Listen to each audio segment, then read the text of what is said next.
And I am here to provide you with a very small, very true, uplifting testimony, and hoping that this testimony will help you the way it helped me. So let's jump right into it. I am a nurse and I'm currently employed at a rehab center that has several different units, including a long-term unit as well as a hospice unit.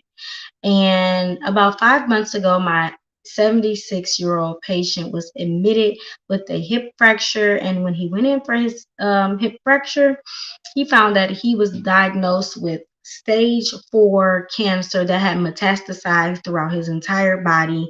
And that was extremely hard for him. So, what threw me off was the doctor gave him about 6 months to live, and they suggested that he sign on to the hospice unit at my facility.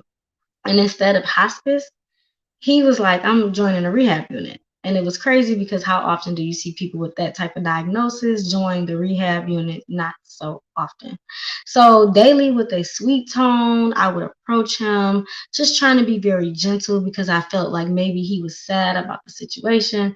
And he would always be very happy, never sad. And he told me, don't feel bad for me. I'm going to live much longer than 6 months to a year. And he would confidently say that he will be cancer free very soon and able to live a normal life.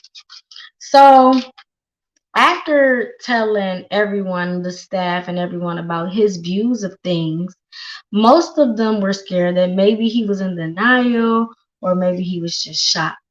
And he would tell us, like, we would come in, he said, hey, if you're not cracking a smile, you're not cracking a joke, or we're not talking about how good life is going to be after my remission, I don't want you to talk to me at all. So after months of being discharged and readmitted for several other complications he recently returned on the assisted living side, walking around by himself, much stronger with the same positive attitude. But this time, he was proud to announce that he had survived past his projected death date. He was also proud to announce that he was in remission and then that he was cancer free. And a lot of us were like digging, to get more information, but ultimately it was true. He was in remission. And with 101 million questions, the only thing he would tell us was mind over matter. And a lot of people didn't even believe he had stage 4 cancer, but he did.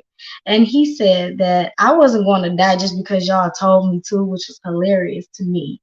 But that spoke to me on so many levels. We have to tune out all the negativity, spam. We have to tune out all of the negativity and any sort that hinders the vision that we have for our future. He walked in. He was told what his diagnosis was. It went in one ear and out the other. He did everything that he could, but he also knew where he was going and he went there and he's there. So I'm choosing not to allow our goals to die because fam told us to. He said, I'm not going to die because y'all told me to. And I feel like that's how we can relate that to life. Choose our goals and don't let them die just because someone is around telling you to let them die. Actually see your vision and follow through with no interruptions. I was his spam. I walked in sad for him. I walked in giving him energy that he didn't need. He wasn't on hospice, he was in rehab, and he won. He won that race.